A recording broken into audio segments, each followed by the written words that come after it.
चैत के महीना आइल बा ए भैया। एगो पत्नी अपने पति से देखी का कहतिया और कौने भाव में कहतिया, आई सुनी। चैते भइले सवतिया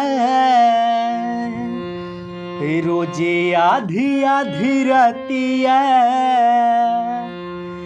चैते भइले सवतिया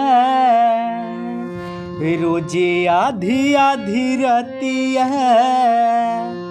हरे कोयली के कूक भूख जिया में उठावता, हरे कोयली के कूक भूख जिया में उठावता।